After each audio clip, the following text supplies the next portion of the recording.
Salam masyarakat adat dimanapun kalian berada. Kita berjumpa lagi di Jaro Hamau, tempat masyarakat adat bicara masyarakat adat. Kali ini yang saya rasakan di sini begitu luar biasa energinya. Kenapa? Karena yang saya rasakan di sini adalah kehadiran dari masyarakat adat itu sendiri. Tepatnya ini di depan saya ada teman kita atau tamu undangan kita yang sangat luar biasa. Inilah dia, Pak Perdison. Oke. Pak Perdison boleh cerita sedikit Bapak ini dari mana, Pak?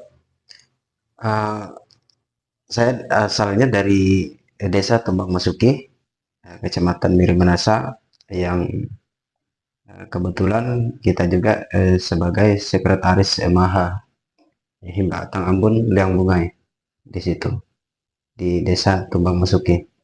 Ya, saya Sumbang Masuki ya. Ya, Nah, apa yang akan kita bahas kali ini adalah tentang hutan.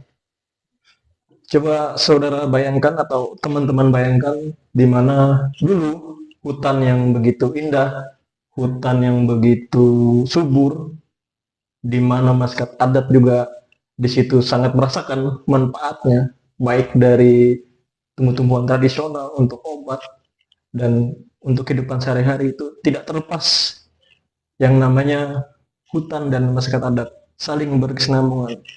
Nah, namun kalau kita lihat akhir-akhir ini, kenapa sih kayaknya hutan nggak seperti dulu lagi? Maksudnya adalah dulu itu hutan begitu luar biasa banyaknya, terutama di Kalimantan. Sekarang kok berkurang?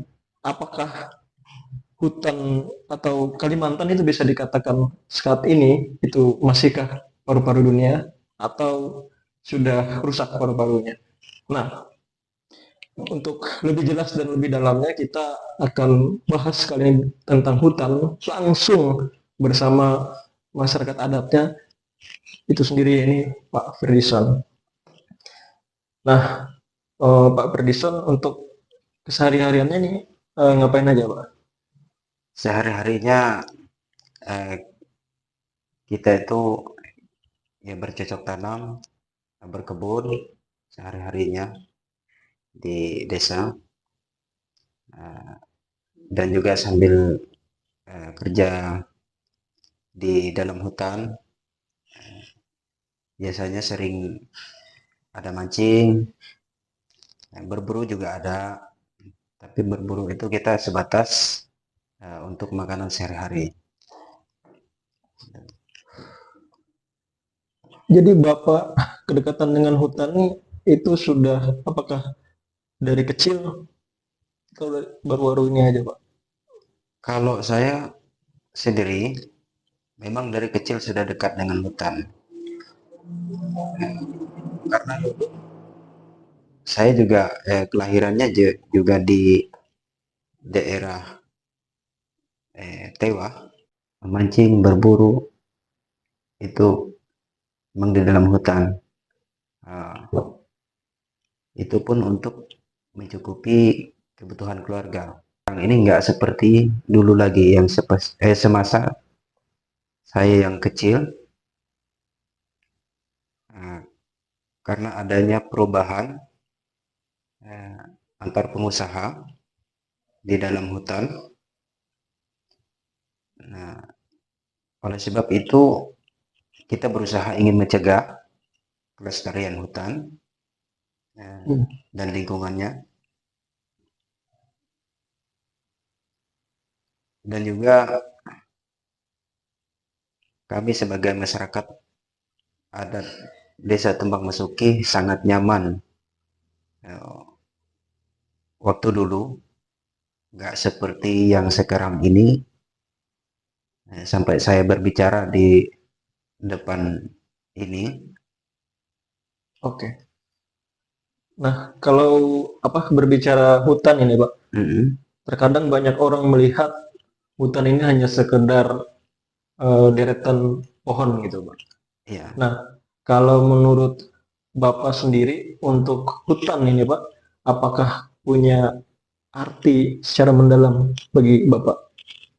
Kalau artinya hutan ini kalau bagi saya itu sangat berharga dan berarti bagi saya,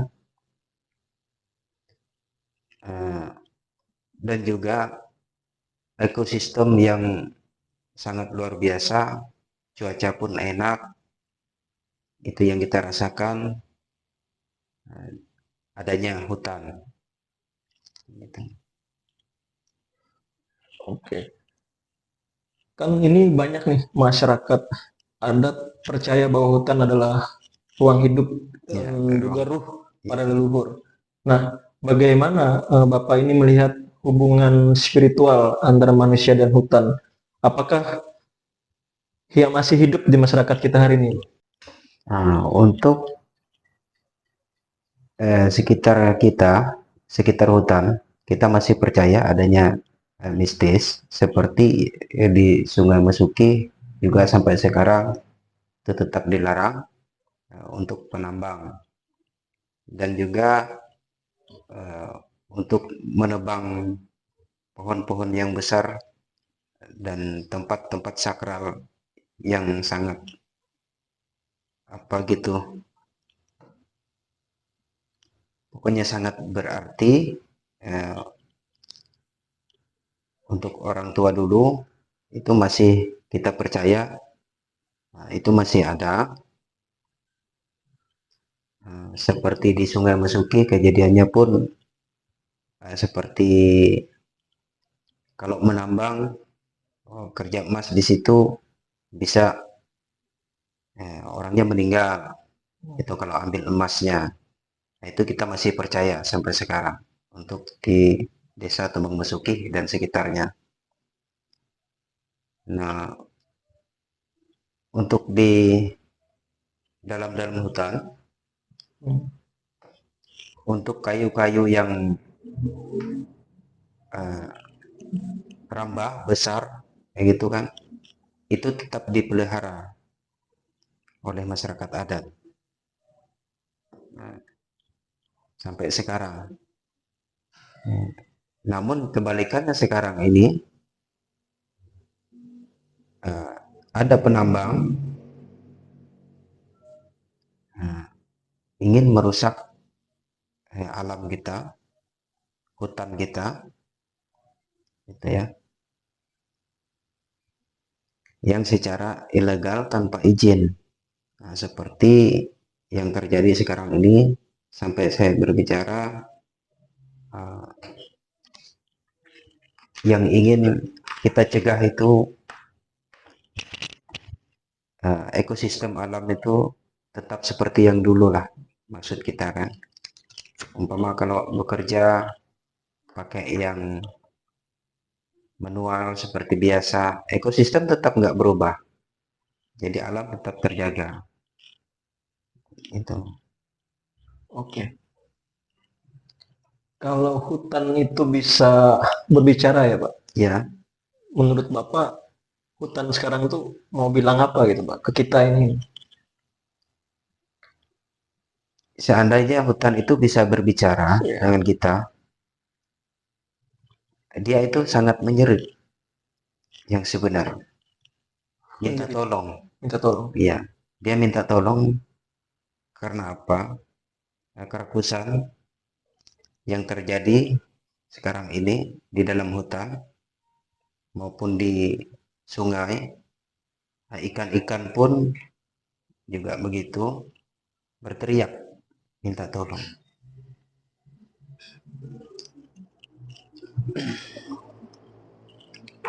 Jadi menurut Bapak ini hutan itu sekarang ya, Pak, kalau bisa Iya, berbicara, ya teriak minta tolong mm-mm. karena kerakusan dari manusia itu sendiri ya, Pak. Iya, Kita kan sering dengar tuh, Pak, bahwa menjaga hutan, menjaga iya, hutan, menjaga hutan. Tapi sebenarnya yang menjaga hutan itu apakah manusia atau hutan yang menjaga kita sebenarnya itu? iya. Itu memang ada dua ya, dua sisi. Ah, di samping kalau kita bisa menjaga hutan itu, maka hutan itu bisa menjaga lingkungan kita, kehidupan kita di desa, di masyarakatnya. Jadi timbal balik gitu Pak ya. Iya, imbal Kalau balik lah kita jaga modelnya kan. hutan, hutan juga menjaga kita Pak. Iya, imbal imbal balik dia. Wow. Tapi kalau sebaliknya Pak, kita merusak hutan, hutan akan menyerang kita itu Pak, atau Nah, kalau menurut Bapak gitu. kalau menurut saya, kalau kita memang merusaknya, ya akhirnya hutan itu sendiri pun juga ingin merusak kita. Karena apa? Di penyerapan air pun yang pasti-pastinya kita kena dampaknya seperti banjir. Nah, karena apa? Di dalam pertahanan penyerapan air itu hampir punah, makanya air itu bisa sampai meluap dan juga gara-gara eh, pertambangan model contohnya seperti pertambangan. Nah, itu ambuhan pertambangan tadi kan akhirnya sungai yang dalam jadi dangkal, ya kan? Nah, jadi kedangkalan ini makanya kalau curah hujan tinggi itu dia meluap. Hmm. Maka jangan ini kalau hutan memang sudah murka karena perbuatan kita sendiri yang merusaknya. Mas Uki pernah banjir Pak? Kalau Masuki selama saya hampir 30 tahun itu ada sekali yang banjir luar biasa. Padahal itu tambangnya masih belum sampai ke hulu, belum sampai ke pedalaman hutan yang kita lindungi. Itu tambang-tambang apa Pak? Itu tambang-tambang emas. Tambang. Ya, yang masyarakat sering kerjakan. Kalau memang dulu mereka kerja tambang emas juga nggak masalah, tapi memakai alat yang tradisional seperti menulang, ngejet kan dulu itu. Jadi gini, imbal baliknya alam itu sempat ya karena di sini sudah habis, nah, dia dia nggak mungkin ngikut terus karena ini sudah habis. Dia pindahnya ke sini, oh di sini sudah tertimbun lagi, Hmm. kan gitu. Kalau ya pakai tradisional atau menulang ngejet itu dulu. Jadi sempat kembali hutan itu.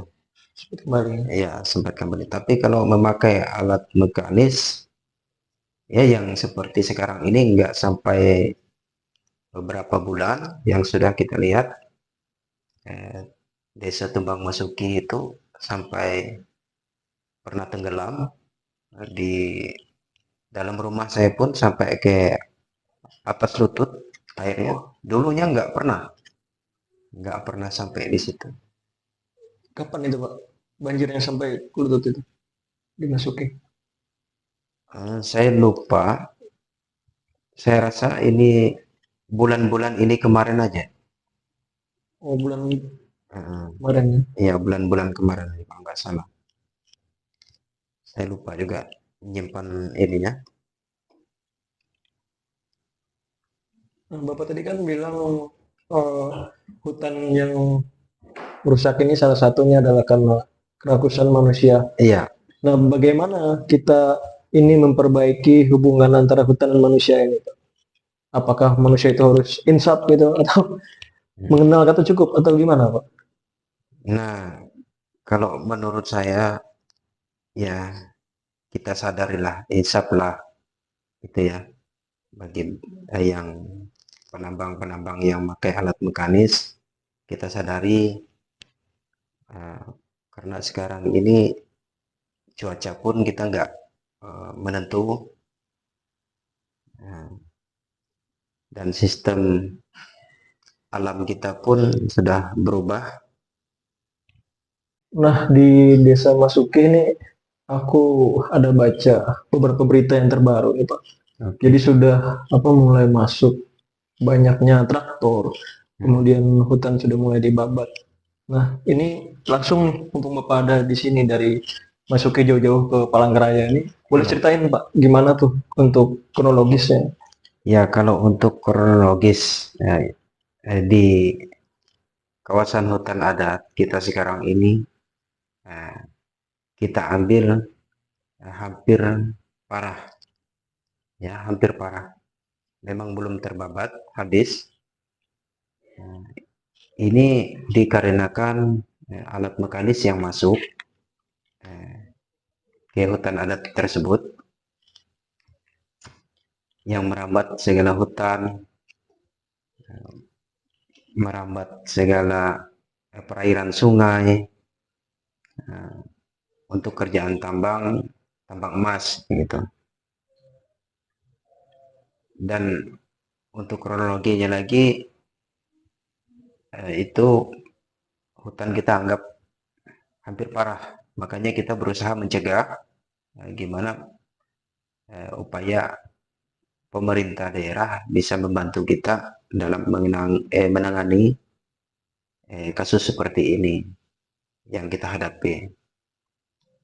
Nah, aku masih belum dapat nih Pak untuk Masih belum dapat. kronologisnya. Oke.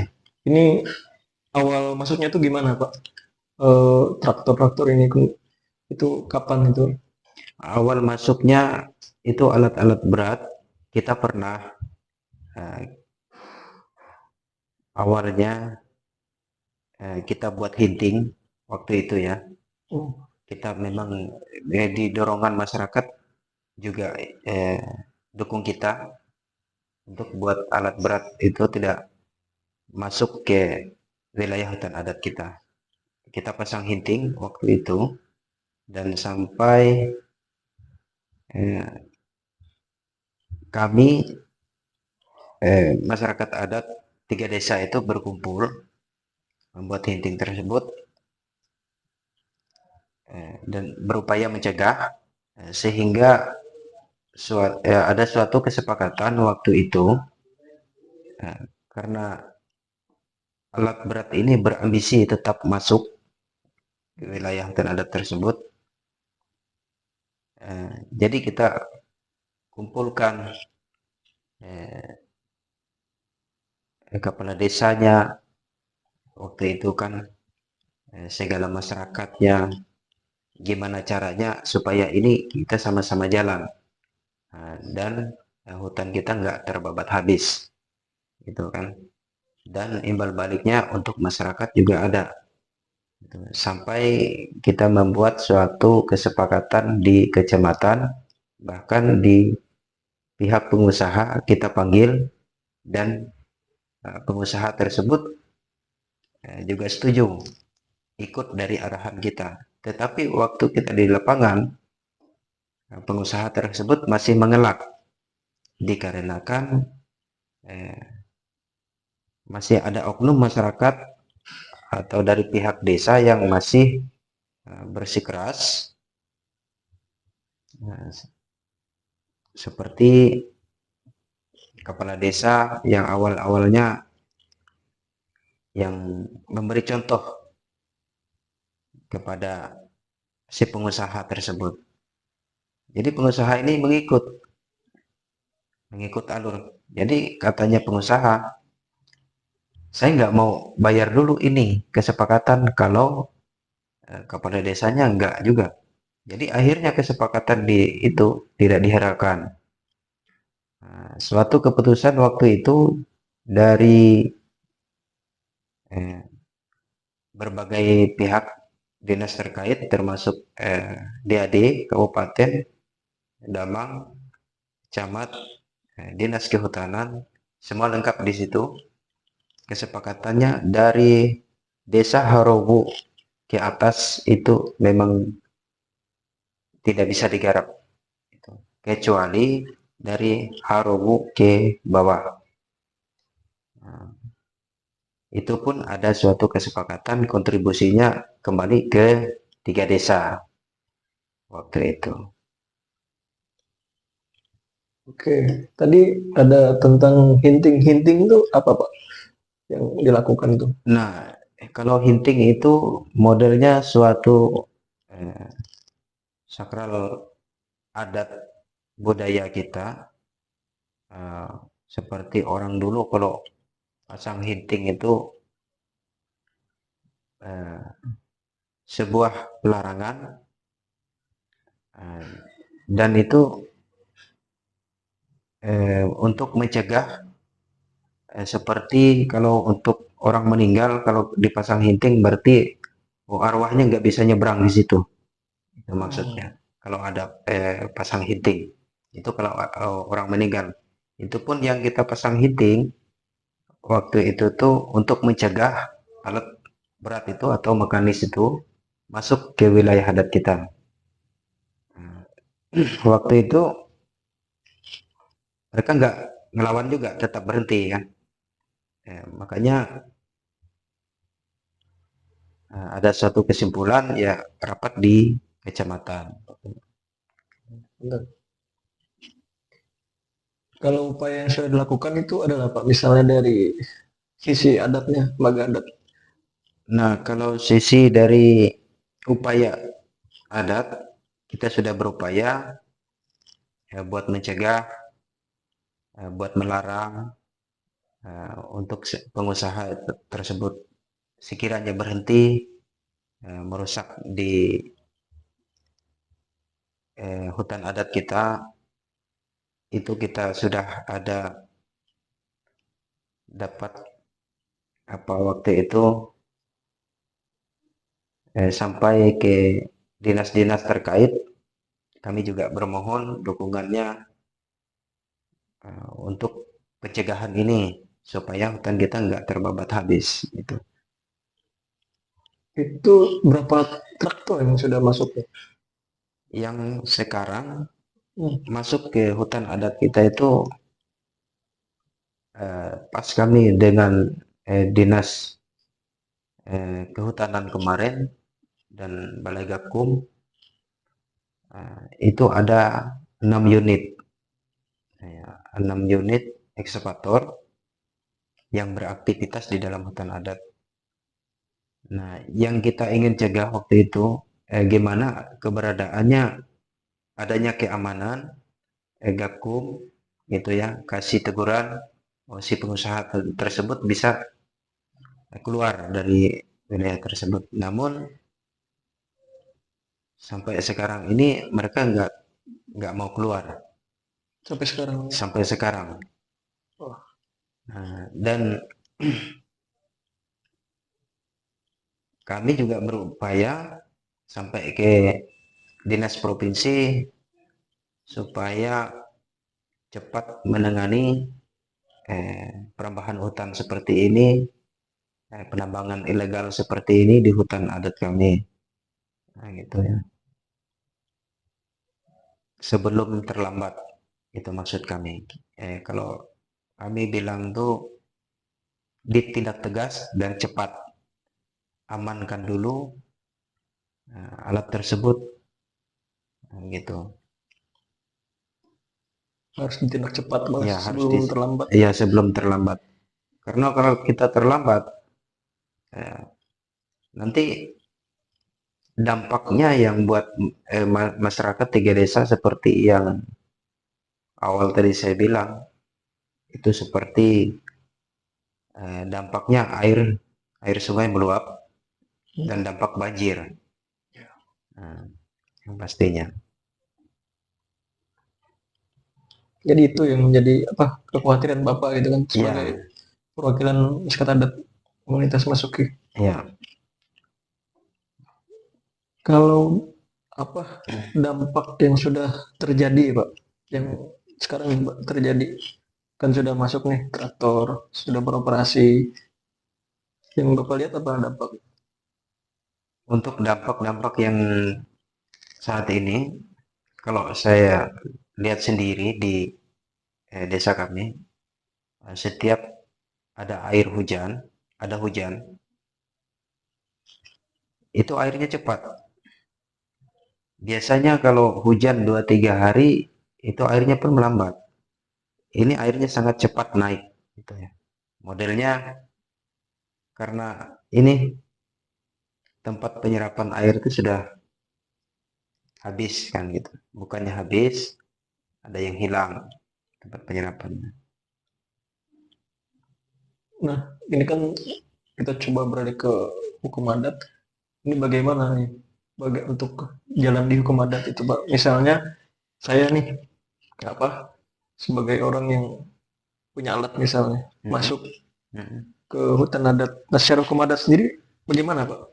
Kalau di hukum adat kami untuk alat-alat yang sudah masuk itu memang kita eh, kalau di hukum adatnya sesuai dengan aturan eh, SK yang sudah berlaku, SK Menteri,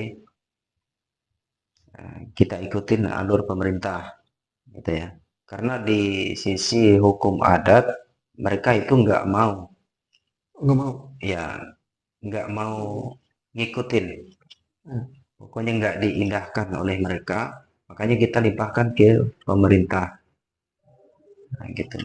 Kita sudah berusaha kalau kita bikin sanksi, nah, sanksi ini mereka tidak diindahkan oleh masyarakat. Akhirnya terjadi yang kita jaga itu konflik antar masyarakat. Nah, gitu. Karena adat ini ingin ditegakkan sesuai dengan hukum adat itu. Kalau mereka yang nggak mau tadi itu kenapa, Pak?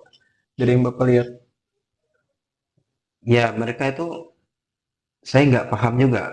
kan Ya. mereka Hmm. masyarakat adat juga kan? Ya mereka masyarakat adat. Hmm. Hmm. Jadi dalam pemikiran mereka kalau dikenakan sanksi, oh nanti sanksi ini oh buat pengurusnya, buat ini gitu kata mereka kan. Padahal kalau dikasih sanksi itu eh, untuk eh, masyarakat menyeluruh. Kalau kita bikin sanksi ya seperti yang saya bilang tadi, ya, ada kesepakatan di kecamatan, nah, itu pun tidak diindahkan seperti itulah. Oke, kalau Pak menyangkut tadi mereka ini kita kan tadi ngobrol mereka gitu, Pak. Iya, Nah, mereka yang dimaksud ini siapa, Pak? Dugaan aja gitu, Pak.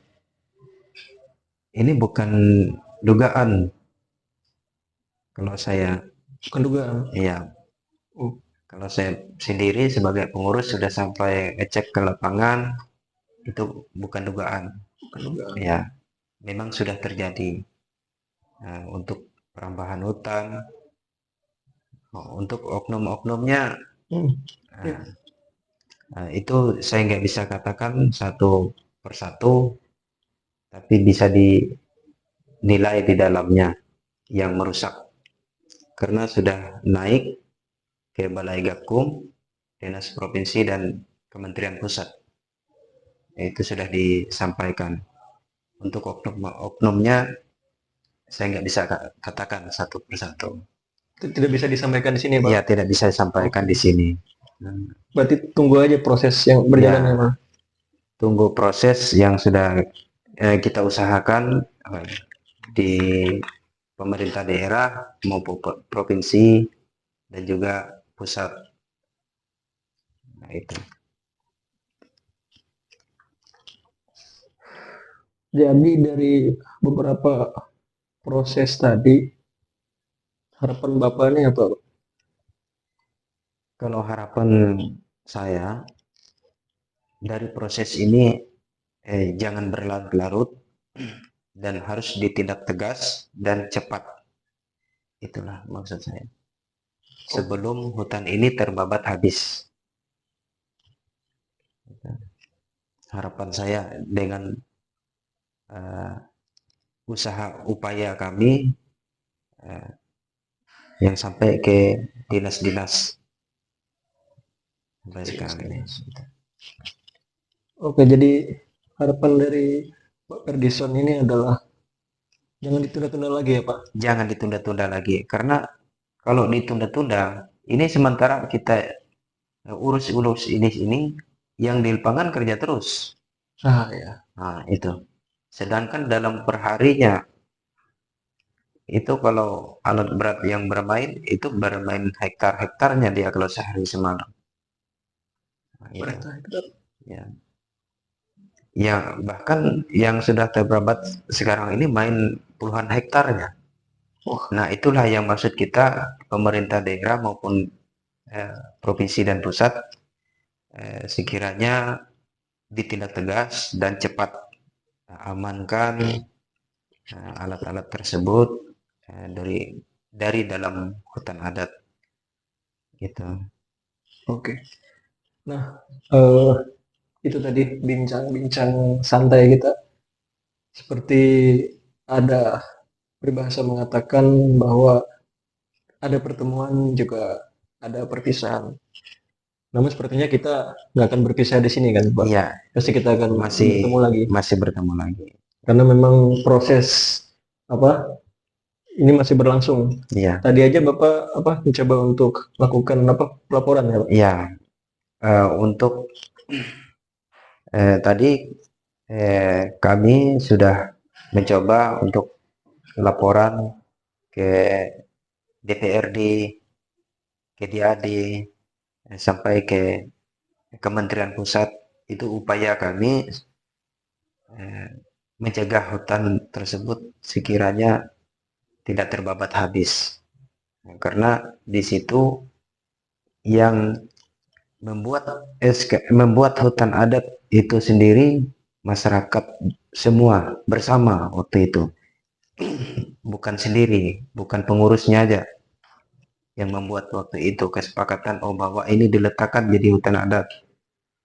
Kalau di sini sudah setuju untuk hutan adat, oke semua, masyarakatnya oke semua, kepala desanya oke semua, pemerintahan desanya juga, maka terjadilah adanya hutan adat di situ.